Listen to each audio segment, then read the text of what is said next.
સરકારી કચેરીને ધમકી મળવાનો સિલસિલો હજી પણ યથાવત છે। સુરત રાજકોટ પોસ્ટ ઓફિસને બોમ્બથી ઉડાવી દેવા માટેની ધમકી મળી છે। મોરબી પાસપોર્ટ ઓફિસને પણ ધમકી મળી છે। ઈમેલથી બોમ્બ વિસ્ફોટની ધમકી મળતા સઘન તપાસ હાથ ધરવામાં આવી। બોમ્બ અને ડોગ સ્ક્વોડે તપાસ આરંભી છે।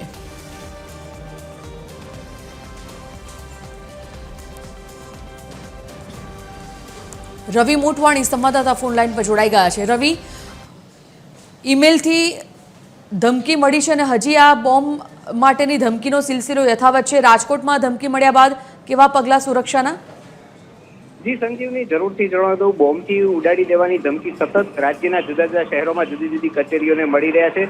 જેમાં થોડા સમય પહેલા કોર્ટને બોમ્બથી ઉડાડી દેવાની, ત્યારબાદ કલેક્ટર કચેરીને બોમ્બથી ઉડાડી દેવાની ધમકી ઈમેલ મળ્યા છે। સાથે સાથે હવે લગભગ આ બીજી વખત પાસપોર્ટ ઓફિસને અને પોસ્ટ ઓફિસને પણ બોમ્બથી ઉડાડી દેવાના ધમકીભર્યા ઈમેલ મળ્યા છે।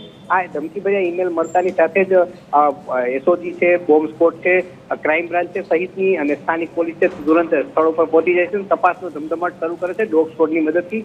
પરંતુ હજુ સુધી સારી બાબત એ છે કે કોઈ જગ્યાએથી બોમ્બ જેવી વસ્તુઓ મળી નથી, શંકાસ્પદ વસ્તુઓ છે, ચકાસણી કરવામાં આવતી હોય છે, પરંતુ અવારનવાર આવી ધમકીઓ મળવાથી તંત્રને વારંવાર પરેશાનીનો સામનો કરવો પડે છે। લોકોમાં પણ ભય ફેલાતો હોય તેવું લાગતું હોય છે। સાથે સાથે વાત કરી સંજીવની, તો આજે આ રાજકોટની પોસ્ટ ઓફિસને જે બોમ્બથી ઉડાડી દેવાની ધમકી મળે છે, સાથે મોરબીમાં પણ અત્યારે પોસ્ટ ઓફિસને બોમ્બથી ઉડાડી દેવાની ધમકીનો મેલ મળ્યો છે। ત્યાં પણ પોલીસ તંત્ર, એસઓજી સહિતનો સ્કોડ પહોંચી ગઈ છે, ત્યાં પણ ચકાસણી હાથ ધરવામાં આવી રહી છે। આમ સતત આવા ધમકીભર્યા મેલ મળવાથી તંત્રની કામગીરી ખોરવાય છે, લોકોને પણ પરેશાનીનો સામનો કરવો પડે છે, સાથે સાથે ભયનો માહોલ પણ જોવા મળતો હોય છે। આની સામે નક્કર કાર્યવાહી થવી જોઈએ। આવા જે લોકો ઈમેલ દ્વારા ધમકીઓ આપે છે તેને પકડી અને કડક કાર્યવાહી થવી જોઈએ તેવી માંગ પણ લોકોમાં ઉઠી રહી છે। ધન્યવાદ જાણકારી બદલ।